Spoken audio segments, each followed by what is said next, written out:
कल हम लोगों ने कल्याण शब्द के ऊपर विचार किए थे। आज हम लोग पुनः उस शब्द को आगे बढ़ाने का कार्यक्रम कर रहे हैं और जब परमात्मा की कृपा होती है तब कल्याण शब्द का ज्ञान होता है।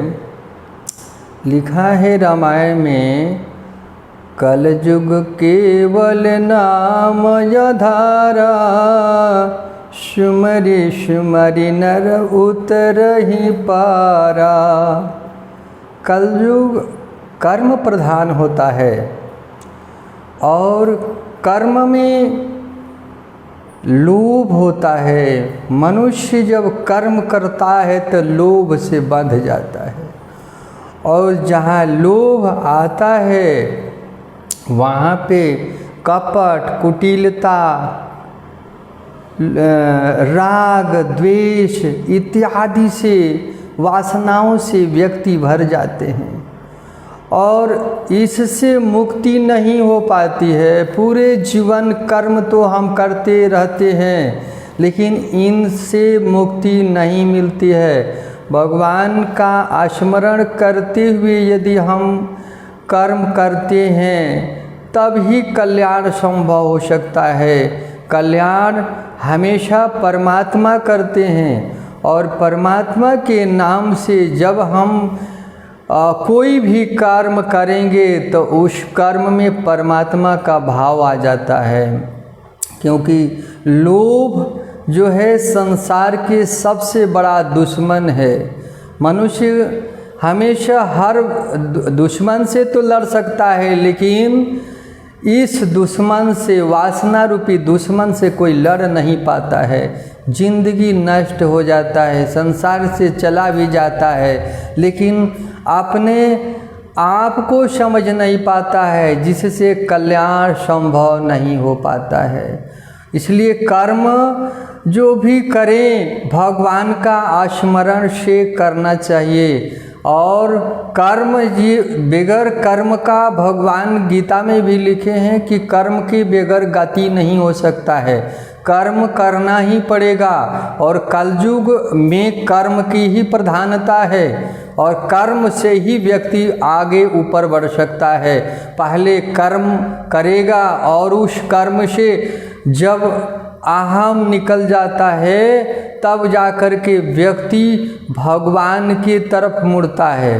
तो इसके लिए हमें भगवान से संपर्क बढ़ाना पड़ेगा और भगवान से संपर्क कैसे होगा? भगवान कहीं दूर नहीं है, कहीं जाना नहीं है, भगवान तो हम लोगों के अंदर ही हैं। कर्म जो भी संसार का होता है उनके माध्यम से होता है लेकिन वो निर्गुण निराकार हैं, उनका कोई आकार नहीं, रूप नहीं, रंग नहीं और उनको हमारे पास पहचानने की क्षमता नहीं है। इसलिए हम जो देखते हैं उसी को कर्म के रूप में मान लेते हैं और क्या दिखाई देता है? शरीर दिखाई देता है। इसको भगवान दो रूप में कर्म करते हैं, प्रत्यक्ष और अप्रत्यक्ष। प्रत्यक्ष रूप यह है कि हम शरीर के माध्यम से कर्म कर रहे हैं जो हमको दिखाई दे रहा है। इसलिए यह कर्म जो है हमको शरीर से बांध करके परमात्मा से दूर कर देता है। क्यों दूर करता है? क्योंकि जो हम देखते हैं उसका याद हमको 24 घंटा बना रहता है कि यह कर्म मैं कर रहा हूँ और मैंने किया और मैं ही करूँगा, अन्यथा इसको दूसरा कोई कर नहीं सकता है, न करने वाला है। ये प्रत्यक्ष है जो हमको दिखाई देता है और इस प्रत्यक्ष में ही हम पूरे जीवन को नष्ट कर देते हैं। क्यों? यह प्रत्यक्ष वासना पैदा करता है क्योंकि कर्म में अभिमान बना रहता है और इस अभिमान से कब हम उठेंगे? जब हमको भक्ति आएगी और भक्ति ही कर्म से ऊपर उठाती है कि कर्म मैं नहीं कर सकता हूँ, कर्म तो तू करता है, अप्रत्यक्ष रूप में करता है और तेरे करने से हो रहा है, मेरे करने से कुछ नहीं हो रहा है। जैसे हम लोग एक बात ध्यान करेंगे ध्यान ये है कि जब हम लोग रात में सोते हैं तो हमने जो भोजन किया, क्या हम उसको पचा रहे हैं, क्या हम लोग उस कर्म को कर रहे हैं। लेकिन उस कर्म को हम लोग आज तक याद नहीं करते हैं।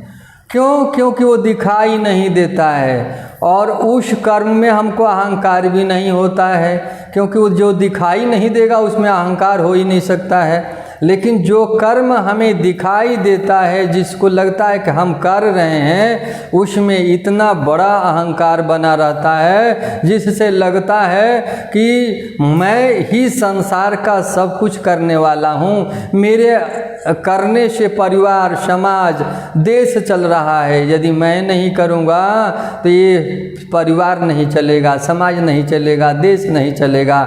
जबकि चलाने वाला अप्रत्यक्ष रूप में बैठकर मेरे अंदर से सब कर्म वो कर रहा है, और उसी के माध्यम से हो रहा है। वो नहीं करेगा तो एक पत्ता भी नहीं हिलेगा। हम सभी लोग कहते हैं कि कर्म बगैर परमात्मा का एक भी कर्म नहीं होगा। जो भी कर्म कर रहे हैं सब परमात्मा कर रहे हैं, लेकिन हम लोग ये सिर्फ सुनते हैं और वो बोलना आ गया है, इसलिए हम लोग ये शब्दों का तो उपयोग करते हैं, लेकिन हमारे जीवन में ये शब्द नहीं उपयुक्त हो पाता है। इसके लिए हमें भजन कीर्तन साधन करना पड़ेगा, और भजन कीर्तन साधन करने से जब भक्ति आती है, तब जो हमारा कर्म है, कर्म से अहंकार नष्ट हो जाता है। और जब कर्म से अहंकार नष्ट होता है, तब हमारे अंदर कपट, कुटिलता और लोभ, काम, क्रोध, ये सब वासनाएं नष्ट हो जाएंगी। तब हमारे जीवन का कल्याण होगा। कर्म ही है जो जीवन का कल्याण कर सकता है, लेकिन कर्म से हमें अभिमान मुक्त होना पड़ेगा, वासना मुक्त होना पड़ेगा। वासना जब तक मुक्त नहीं होगा, तब तक हम कभी सफल जीवन में नहीं हो पाएंगे। संसार के सारा कार्य करते हुए भी हम दुखी ही रहेंगे। क्यों? क्योंकि उस कर्म में परमात्मा नहीं है, और परमात्मा जिस कर्म में होते हैं, उस कर्म में सुख, शांति, आनंद मिलता है, और तब जीवन का कल्याण होता है। फिर हम परमात्मा से बंधते हैं। परमात्मा हमारे हैं, हम तो परमात्मा के हैं। हम लोग इस पर विचार कभी नहीं किए, क्योंकि परमात्मा तो हमारे अंदर है, लेकिन हमको ये पता नहीं है कि परमात्मा हमारे अंदर है। जब हमको यह बोध हो जाएगा, ज्ञान हो जाए कि परमात्मा हमारे अंदर है और परमात्मा कर रहे हैं, तब कर्म का जो अभिमान है नष्ट होगा, और उस कर्म के अभिमान से मेरा जीवन तो सुंदर होगा ही, मेरे पास जो आएगा उसका भी जीवन सुंदर होगा, उसका भी कल्याण होगा। क्योंकि जब तक व्यक्ति को ज्ञान नहीं होगा, तब तक वह अपने आप को ही कल्याण नहीं कर पाएगा, दूसरे को कल्याण तो करने की बात ही नहीं सोच सकते हैं। हमको स्वयं का पहले कर्म से मुक्त होना पड़ेगा, और कर्म मुक्त यही है कि हम जो भी कर्म करें भगवान का स्मरण करके, भगवान के नाम से करेंगे, तब ये कर्म मेरा नहीं परमात्मा का हो जाएगा। और जिस कर्म में परमात्मा रहते हैं, वो कर्म ही हमको इस संसार से ऊपर उठा देगा। अन्यथा हम इस संसार रूपी सागर में डूब जाएंगे, और कभी भी जीवन में हमें सुख शांति का अनुभव नहीं हो सकता है। और हम नहीं मेरा कल्याण होगा, न मैं अपने परिवार को, समाज को कुछ कल्याण कर पाएंगे। इसलिए हमको ध्यान करना है, हर समय जो भी कर्म करें भजन कीर्तन साधन करें। और भजन कीर्तन साधन का मतलब ये नहीं है कि हम अपना उसी में लगे रहें, ऐसा कुछ नहीं है। कर्म ही साधन है, और कर्म ही परमात्मा का है, हमारा कर्म है नहीं।